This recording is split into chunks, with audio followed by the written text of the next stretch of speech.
Hey, Luxury Cruise listeners, if you're like me and you have a stash of SeaPass cards, key cards, room key cards, you are going to love the latest offering from the Cruise Maps. They have premium cruise cards that are the same size as your stateroom card, except they turn it into something you can actually display with the itinerary map and all of the ship and trip details. They even have gorgeous books that you can display them in. The Cruise Maps, though, offers so much more than just cards. They offer maps, specific artwork, and personalized pieces that help you to remember your cruise long after you've landed. Right now, you can get 10% off your entire order if you use my link, thecruisemaps.com/luxury.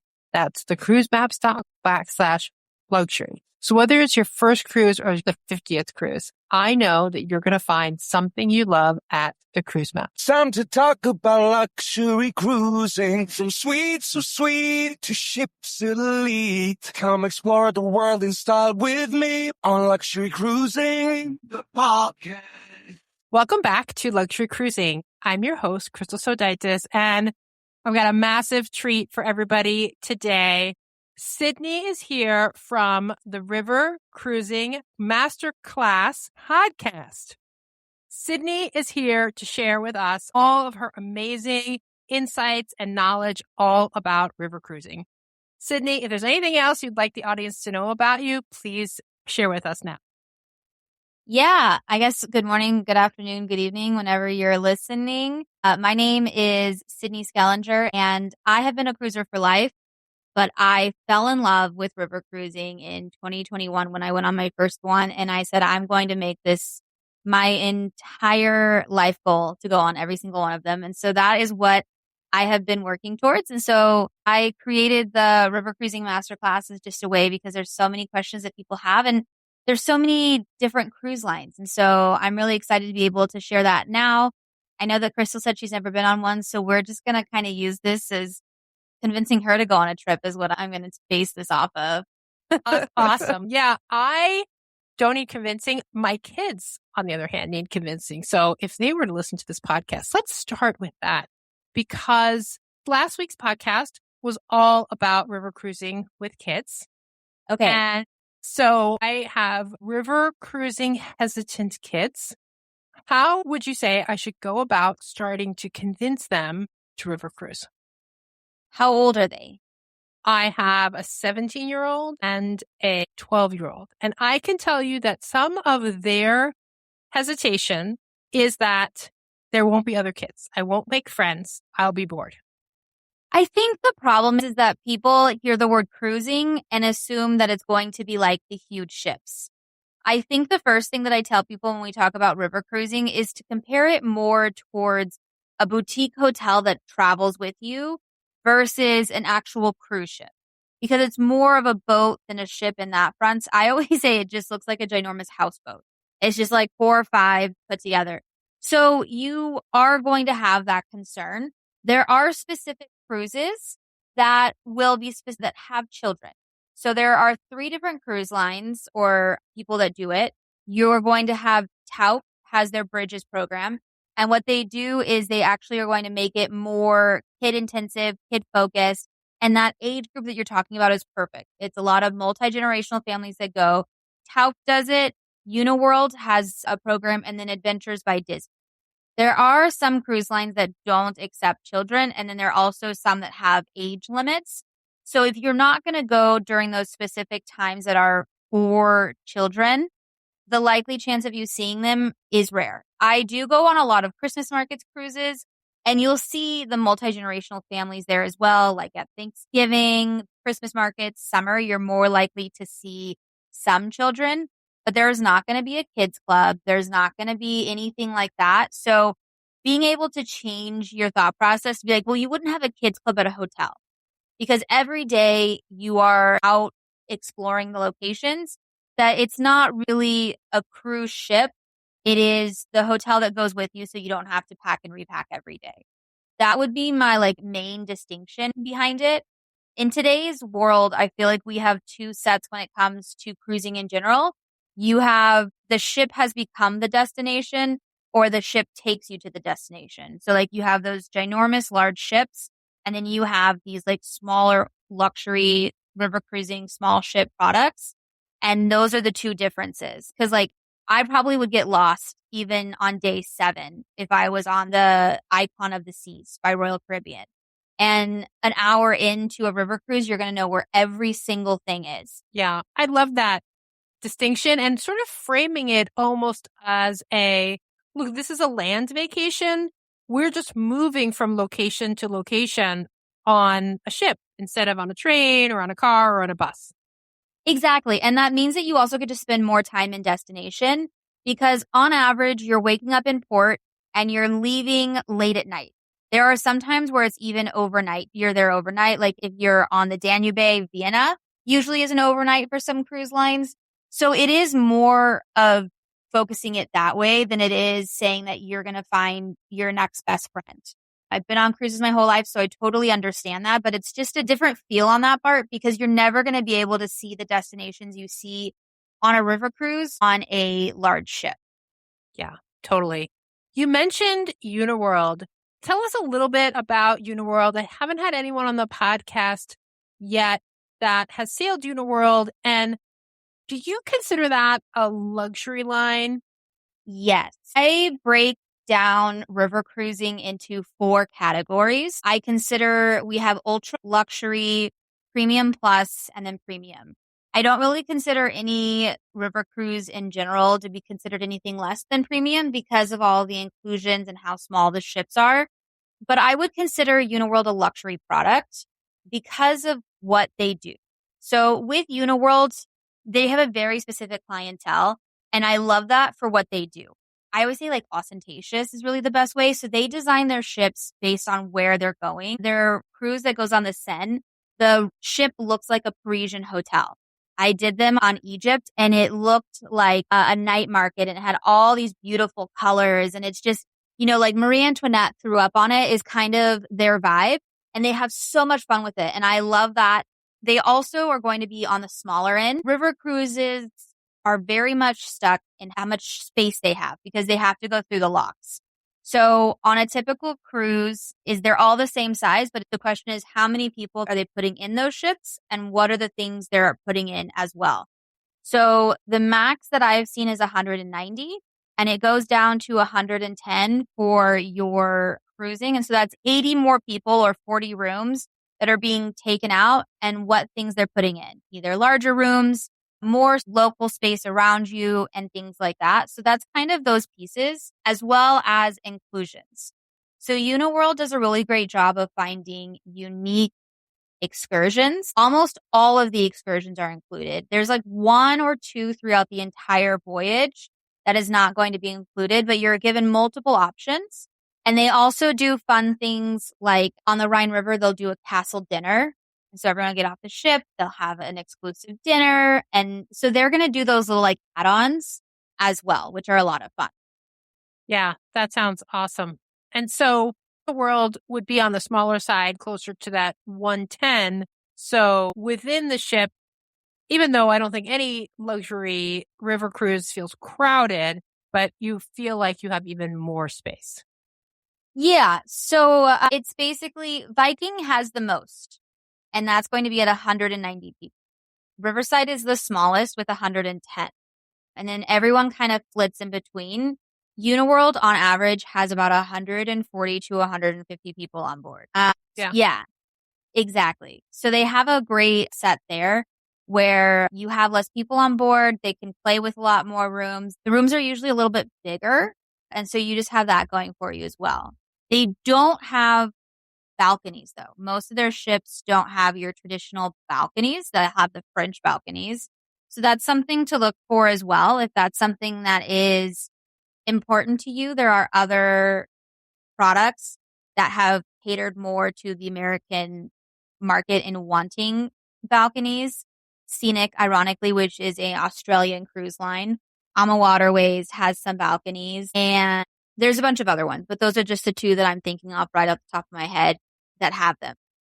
Awesome. So if someone had never been on a river cruise, doesn't know anything, because I talk to a lot of people who have concerns about big ships, whether it's crowding or hygiene or seasickness or whatever. I always say, like, you should try a river cruise. And invariably, those are people that are not 60 or 70. They may have school age kids or no kids. So for that first time, we'll say, let's say like 30 to 50-year-old who either has no kids or has school age kids. What goes into your thought process when you are recommending a cruise line? There's a lot of things that come to mind for me. Usually they're not coming to me for a river cruise, but they're wanting something that has that ease of access. And I love river cruising for that reason. I do always level set, as you talked about, your kids are concerned about there not being anyone their age or things like that. Whenever I've seen kids on board, they are having the time of their lives because they are being entertained by all the staff who love seeing the kids. So I'm in my 30s. I have sent people my age on river cruises and had the best time. The things that you have to do to level set when you're thinking about it is to understand you are going to be the youngest people on board, and you have to be okay with that. River cruising is great because most of the time you are docking in the city centers. You are able to just walk off, and if you have any degree of independence, you can find your own way and explore for the day, but still have the comfort of knowing that someone is going to call if you don't show up when this ship is about to set sail. So you have those little like pieces that make you feel a little bit more comfortable. You do have the ability, which I feel like is so important these days, the all-in factor, where you can have your at least introductory excursions included.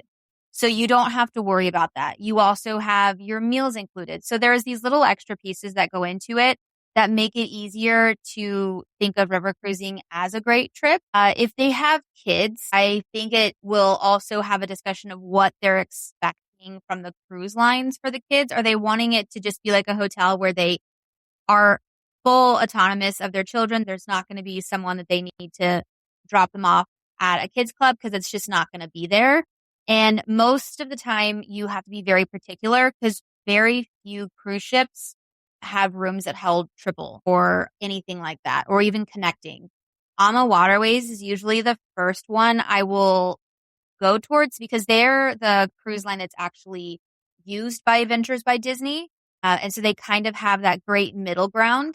If there is not a specific child-focused one through Uniworld and Tauck, because not all of their river cruises are for children, because they will change excursions specifically for children. So like Tauck during the summer will do like archery classes in Germany or will do things like that. So they're pulling in those extra pieces so that everyone can be entertained and engaged, which you're not going to find on a normal trip. Now, when I went on my Christmas markets cruise, they did have a tour guide specifically for the people who had children. So there was like all the children were together with their families when we did our tours throughout the day to explore destinations. So they do as much as they can, but they, in theory, will not cater towards the children, but they are allowed on board. Yeah, unlike something like Viking. Any other river cruise line other than Viking, or maybe I should better say, what other cruise line other than Viking does not allow children under the age of 18 at all? I believe Viking is the only one that's a hard and steady rule.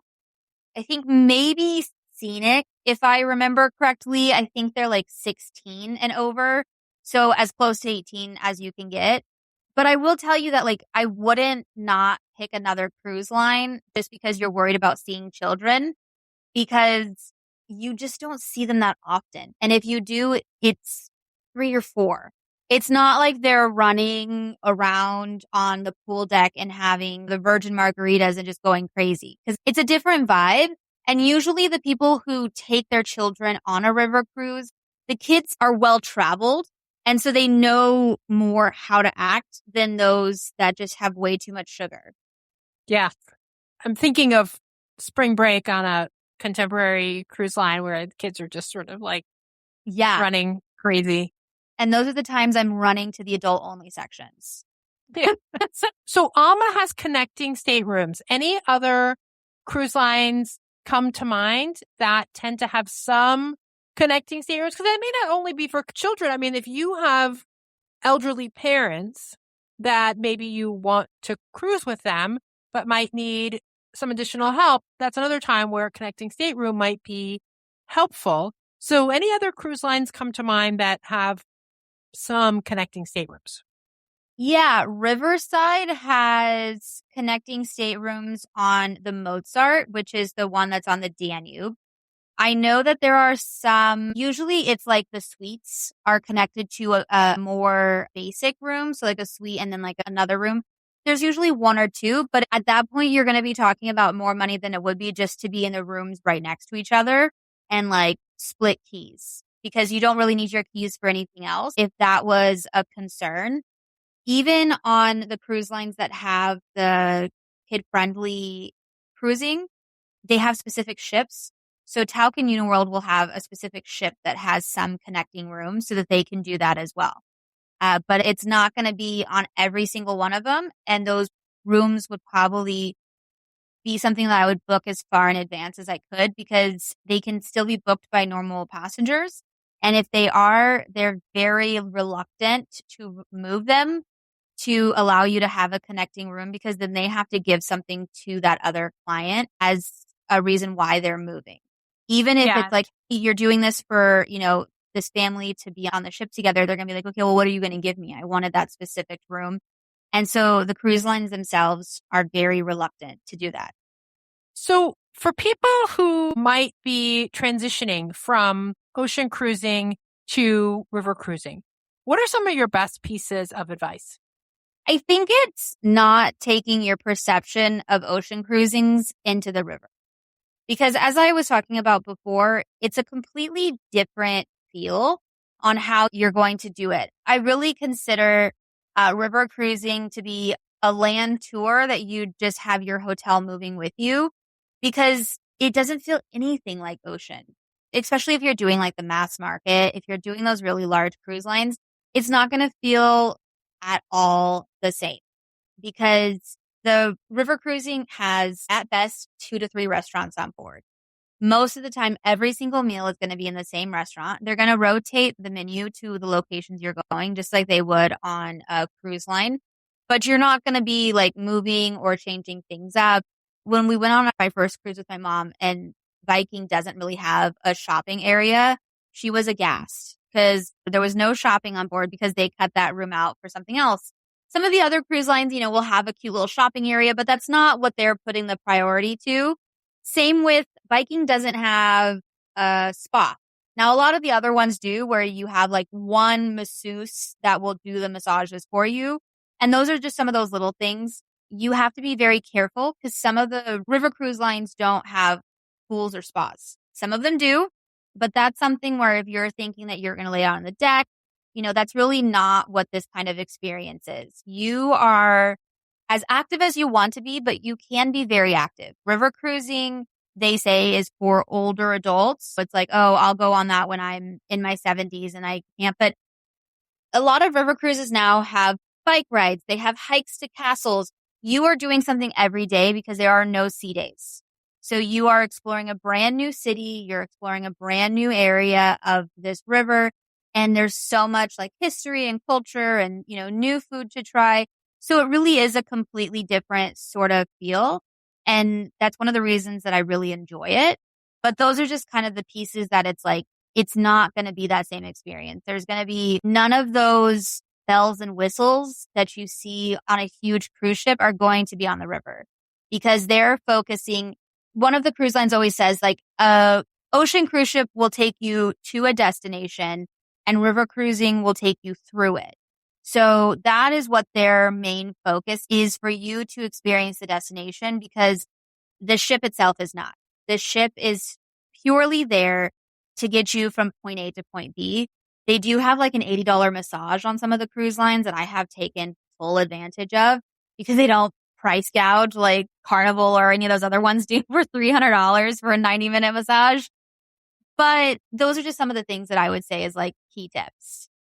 Yeah.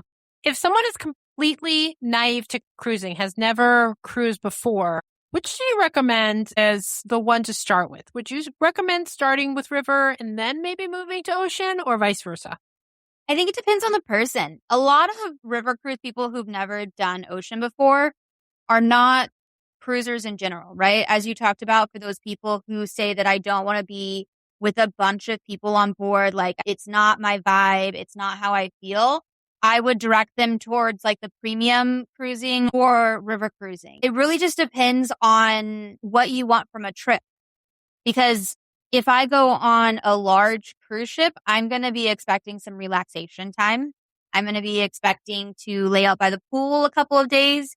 Even if I'm in Europe, right? They still have days at sea. They're still leaving port early because they got to open up their shops and their casinos and their everything on board and all the activities they have to entertain us. So it's really just what the person wants from the experience is where I'd recommend they go. I personally don't like a Mediterranean cruise for like the larger ships because I just feel like you're so far from all of the destinations. I always think about it as like when you go to Rome, or there's even a cruise that says, oh, you're going to go to Paris. I've done all of these and I've fallen for them. And it's 2 hours of driving each way. It's an hour for Rome. And you spend a 12-hour day, and 3 of those 12 hours is in the car, in these huge buses, and you don't get to truly enjoy where you're going. And so when it comes to Europe, I always try to lean people towards a river cruise because you're able to do so much more with the time you have. And we are such limited time when it comes to our vacation times in the United States. Yeah, agreed. Sydney, I'd love to switch away from Europe and let's focus here in the U.S. and give me your general thoughts about U.S. river cruising. That is a whole different beast. That skews very old. Most of the time, you're going to have a lot of people who can no longer travel internationally, and they're going to be doing river cruises in the United States. Really, almost you have close to as monopoly as you can get when it comes to river cruising in the United States, because you have one line that does a lot of little ships. Like you have the Snake River, you have the Po, you have like the Tennessee, you'll have one that goes through New York and does like through Manhattan. It's crazy. And that's the American Cruise Lines. They bought American Queen when it went out of business. And so it's basically them. And then the only competition they have is Viking when it comes to the Mississippi. So the American Cruise Lines and Viking does the Mississippi River, which is what most people think about when they think of river cruising in the United States. So that is a completely different vibe. And I will tell you, it is a lot more expensive in general because all of those ships have to be registered in the United States, which means they have to follow all United States customs and procedures when it comes to employment. So you're going to have a different feel than you would if you were doing even cruises out of Miami or things like that, because all of those ships are registered in Panama or somewhere that's not the United States. And so it has a different feel and a vibe. It's very much going to focus on that cultural, educational side of things. It is a really interesting thing. They also do the Great Lakes. So you can kind of hit all of the Great Lakes and do things like that. That's technically not a river, but semantics. And so you have that as an option, but that I would not recommend unless you are older or you just love like that area of the United States and want to learn a lot about it, because it is going to be very slow. And so I think it's a great experience, but it's just something that I had someone who did want to take kids on board. And I was like, I just want you to be aware of these are the things that you are going to have. Like the ships don't have a lot on them that you are going to have to, all of the things that we talked about before, right? Where they have all of these things. You're also going to have almost everything is going to shut down at night pretty early. And you are going to be in all of these destinations. My mom did one, I think 15 years ago. And she's like, I wanted to get my hair done and I had to get off the ship and go to like a local town to do it because they didn't have those things on board for like the party they were going to have for New Year's. So it's just a different vibe and it's very much on the newer side. So river cruising in the United States is in its infancy in terms of where cruise lines see it as a priority If I was to tell you where they're investing heavily now, it's going to be in the exotics. So it's going to be in the Mekong, the Amazon, in Egypt, in all of these unique destinations, the Columbia River, in all of these. Yeah, those are the destinations where you see river cruise companies investing resources to improve their product there. And just to clarify, so the Columbia River in Colombia, not the Columbia River in the U.S. In terms of the investment, yes, but you can sail the Columbia River in the United States. That would be with American Cruise Lines as well. So the American Cruise Lines has a lot of the rivers in the United States pretty much covered. They even do like the Puget Sound, and you just travel around there. And they have some coastal connectors that do the Cape Cod area. And so they go to all the different cods, which is the one that I would actually want to do. I think that'd be a pretty cool trip. You have some other cruise lines that are investing, which I was excited about. I learned about at a last conference I went to. They're going to finally have an official river cruise in Italy, and it's going to go up the Venetian River. So where Venice is, you can go all the way up to Lake Como and Milan. Not exactly on the river, but they are doing a 7-day trip starting next year. And I'm very excited to try that one out. That sounds amazing. Which river cruise line is doing that? Viva. Yes, we had somebody on the podcast that talked about Viva as a brand new cruise line. Yeah. Yes. Viva basically is owned by a brand called Skrilla, and it is the boat manufacturer for like 4 or 5 different cruise lines. And they were like, why are we not in the cruise line game ourselves? And so Viva was born, and they have 2 different products, Viva and then Viva Boutique. And so they are very much similar to like a Viking style product where you're getting 1 excursion per port, but you get all of your drinks included, which is not included on a Viking. And so they're giving a lot of these like extras and things like that. I'd put them very much in like the premium category. I think they hold 160 or 180 people on board. But yeah, I always just kind of educate. I feel like when it comes to river cruising, Viking is the Google. You know, like, I'm going to use a search engine. Like, no, I'm going to Google that. When people go to river cruising, like, I'm going to go on a Viking. So my job as an advisor is to be like, well, do you actually want Viking, or do you want to go on a river cruise? And what are your non-negotiables or things that are important to you to guide you into this huge arena of cruise lines that people have never heard of, to make it a better experience for them? Yeah, I totally agree. I think that's a great philosophy. And I think that people need to realize that, yeah, I mean, Viking has the greatest marketing budget, it seems like. You're always seeing their ads, but there is so much more to river cruising than Viking. And like you said, it is tried and true. It's a great product. It is 18 and older only. So both Viking, ocean, and river. And so if you want to bring, whether it's your kids or just any kids, you need to branch out. Exactly. Yeah.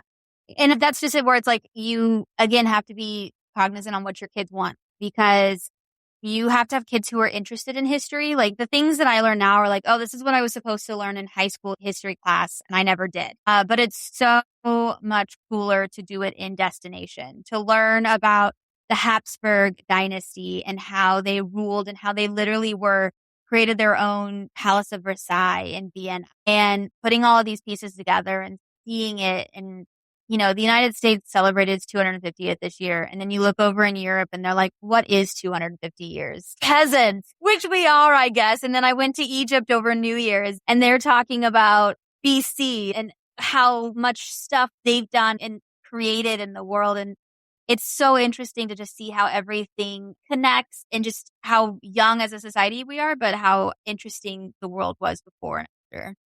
Yeah. And river cruising is such a great way to do that. So anything else about river cruising that maybe we haven't touched on that you really would like the audience to know? I think when it comes to it, it's just understanding what you want from your vacation. River cruising is going to be a super interesting and educational. You're going to learn a lot. You're going to be very active. It's not going to be a relaxation cruise like you would on a ocean cruise. There is usually some of that going on. I always everyone has a different style. And so it's really just playing a matchmaker in sorts, because there's over 13 different river cruise companies. And it's really just trying to figure out where you fit in terms of the best trip for you in terms of value, what you want as included amenities, and how to really just have that best trip for you if you have kids or not, and how that fits into it. Yeah, I love that. So let me ask you a couple questions I ask everybody. Okay. And the first one is, how do you define luxury? I always say, like, when you get into luxury cruises, you don't always see the luxury, but it's all about how you feel.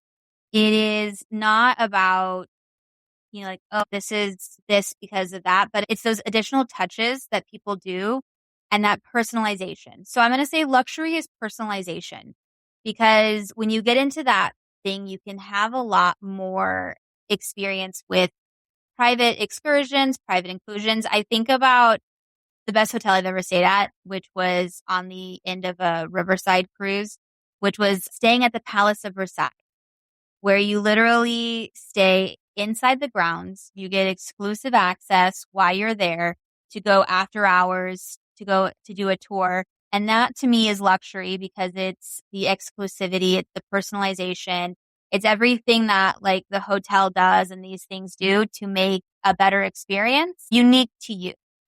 Yeah, I absolutely love that. Do you have a dream cruise? Right now, it's not river cruising, it's Greenland. I love the idea of cruising Greenland. I think it's such a unique destination, or like the Faroe Islands, or something that I would consider similar to it, doing the coastline of Norway. There is 2 cruise lines that go up to like the tippity top, and you just hug the coast. Those are my like dream cruises at the moment. And doing it for the Northern Lights. And then what they do is they'll wake you up so you can just sleep through the night. And if the Northern Lights come out, they wake you up, which I like because I hate staying up late if I don't have to. It's like, you know what? You just let me know. I don't have to sit here with my cocoa, like waiting. Are they coming? Are they not coming? Trying to stay awake. It's like, knock, knock. Lights are out. And then you have to go explore all day the next day, right? So I get to see the beauty of it and then just go back to sleep. I love that. What's on the agenda for you? Any river cruises scheduled right now? Yeah, well, I'm actually headed on a Windstar cruise, which river cruising. And then next April, I'm doing a Danube cruise. It's a group cruise if anyone wants to join. It's perfect for that. April 11th with Riviera, which is actually a UK brand, but they have some amazing promotions as well as just inclusions on board, like 3 or 4 restaurants, all of your drinks included, a couple of excursions in each port you can pick from. So I'm doing a group river cruise April 11th, which I think is a perfect spring. So there's not too many people on the rivers yet. It's not overcrowded.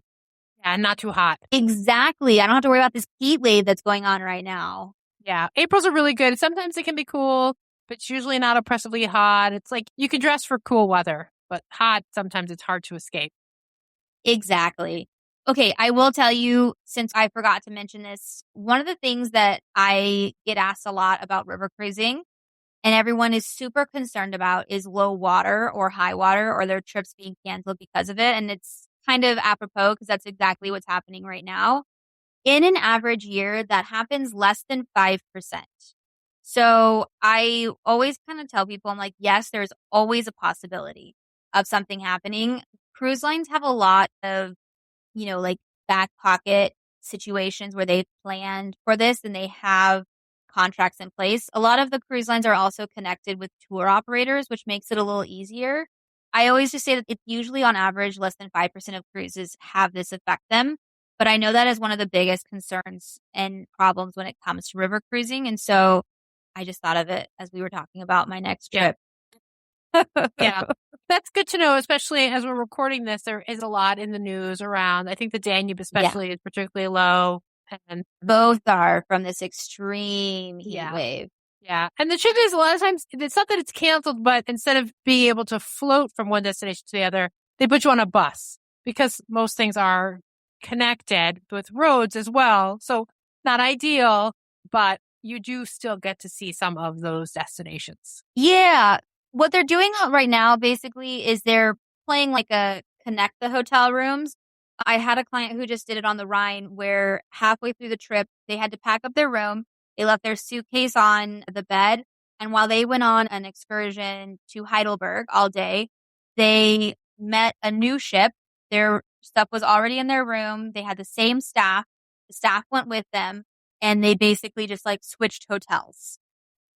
And so there are things that are being done to make it as seamless as possible. A lot of cruise lines, if you are super frustrated, are offering, like the ability to change to a next ship or a next destination within the next year. But I will tell you that most of the cruise lines are not going to let you know until a week or two before, if at even that amount of time, because if there's any rain, the situation changes very quickly. I had clients who the week before they went, there was an extreme high rain. And so you couldn't get under the bridges. By the time they got there, which was 5 days later, everything was fine. So these things are very fast moving because it is rivers. It's not like it's a lake where it takes really long time to lift or to drop. It's pretty fluid. Yeah, exactly. Well, awesome. If people either do want to get on that group or just want to follow you, keep in touch, how can they do that? Yeah, I am on most social media as Travel Advisor Sydney. And I always say my name is like Australia, so Sydney, Australia. Or you can email me at sydney@thepoodlebooked.it. But the name of my travel agency is after my dog because he runs all parts of my life. So he also runs my travel agency. There you go. We'll definitely put those links in the show notes. And I really appreciate you being here to give us this general masterclass about river cruising. And to the listeners, thank you again, as always. And until next time, I wish you safe and luxurious cruising. Hey, before you go, if you're enjoying this content, I would so appreciate a 5-star review on Apple Podcasts or wherever you're listening to this podcast. If you'd like to be on the show, there's a link to a form in the show notes, or you can email me at luxurycruisingpodcast@gmail.com. That's luxurycruisingpodcast@gmail.com. I hope to hear from you soon.